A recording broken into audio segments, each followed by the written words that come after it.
Hello guys, this is Minaji. Welcome back to another brand new video. So guys, আজকে চলে আসলাম হচ্ছে মান্নান চটপটি স্টলে, যেটা হচ্ছে খুলনার মধ্যে অনেক বিখ্যাত ফুচকা এবং হচ্ছে কি ফালুদার জন্য আর চটপটির জন্য।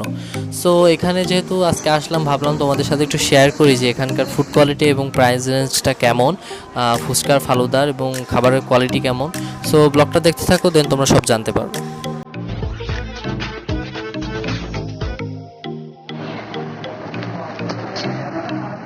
শান্ত, তুমি কি করো?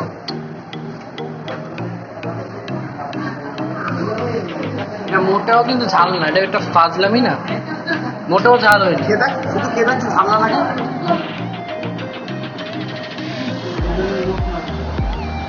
ঝাল লাগে মোটে, এক্সট্রা অনেক ঝাল। সো গাইজ, এখন আমরা নিয়েছি হচ্ছে গিয়ে এক প্লেট ফুচকা, যেটার দাম হচ্ছে গিয়ে 70 টাকা। বাট অনেস্টলি একটা কথা বলবো, আমার মোটেও মনে হয়নি যে এটা 70 টাকার কোয়ালিটির ফুচকা হওয়া উচিত। এটা হচ্ছে গিয়ে অনেক নরম হয়ে গেছে, আর হচ্ছে গিয়ে এটার মশলার কোয়ালিটি যথেষ্ট খারাপ।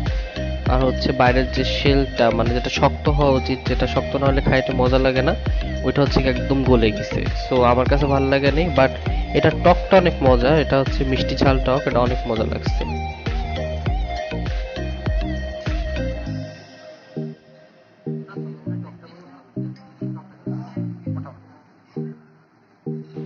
ফুচকার কিন্তু গাইজ মেইন হচ্ছে মজাটা পাওয়া যায় হচ্ছে শেলটা যদি শক্ত থাকে, দেন এটার আসল মজাটা পাওয়া যায়। আর হচ্ছে মশলার টেস্টটা অতটাও ভালো না।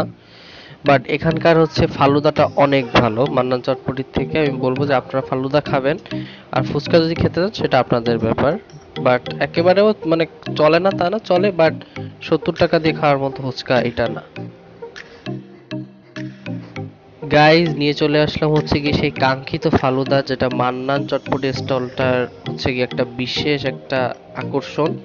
সো এখানে দেখা যাচ্ছে যে উপরে ড্রাই ফ্রুট দেওয়া, কিশমিশ, তারপর বাদাম, তারপর অন্য যে ড্রাই ফ্রুট গুলো আছে সেটা দেওয়া, আর হচ্ছে একটা চকলেট স্টিক দেওয়া, আর আইসক্রিমের ফ্লেভারটা গাইজ কি বলবো, অনেক মজা। মানে মুখে দেওয়ার সাথে সাথে প্রত্যেকটা ফ্লেভার মানে মুখে আস্তে আস্তে মিক্সড হয়ে যাচ্ছে।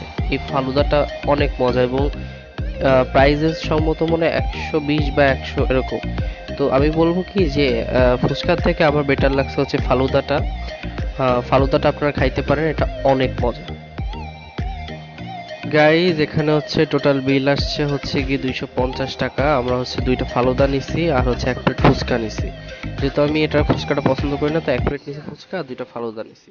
তো এভারেজ আমার মনে হয় যে ঠিকঠাকই আছে প্রাইসেসটা। হ্যাঁ, চলে। বাট ফুচকাটার ক্ষেত্রে আমি হচ্ছে প্রাইসেসটা দিতে পারতেছি না, বিকজ ওইটার কোয়ালিটি অতটা ভালো না। হাই, বেরে বাই। আর গাইজ, মান্নান চটপটি সবাই অলমোস্ট খুলনায় চিনে, যারা নতুন তাদের জন্য বলতেছি। এটা হচ্ছে হাদিস পার্কের শঙ্খ মার্কেটের পাশেই হচ্ছে মান্নান চটপটি। ওই যে সামনে দেখা যাচ্ছে হচ্ছে হাদিস পার্ক, আর এটা হচ্ছে জলিল টাওয়ারের মোড়। এখানে হচ্ছে কি আপনার মান্নান চটপটি। সো অনেক দিন পর গাইজ হাদিস পার্ক খুলছে, দীর্ঘ 1.5 বছর পরে করোনার জন্য। সো আমি আর প্রান্ত একটু হাদিস পার্কটা ঘুরে দেখতেছিলাম। একদম পরিষ্কার গাইজ, অলমোস্ট অনেক ক্লিন, পুরো ক্লিন গাইজ, একদম সবুজ, না কোনো ময়লার প্যাকেট, না কোনো উল্টোপাল্টা ময়লা আবর্জনা, কিচ্ছু নাই। সো গাইজ, আমি এই ভিডিওর মাধ্যমে একটা মেসেজ দিতে চাই যে প্লিজ আপনারা কোনো জিনিস নোংরা করবেন না। পার্ক এগুলো হচ্ছে আমাদের রাষ্ট্রীয় সম্পদ। সো আমাদের নিজ নিজ দায়িত্ব থেকে এগুলো রক্ষা করা উচিত। গাইজ, তাহলে আজকের মতো আসি। আর সবাই প্লিজ চ্যানেলটা সাবস্ক্রাইব করবা, ভিডিওটা লাইক করবা, আর কমেন্ট বক্সে নেক্সট কি ভিডিও চাই এটা কমেন্ট বক্সে কমেন্ট করবা।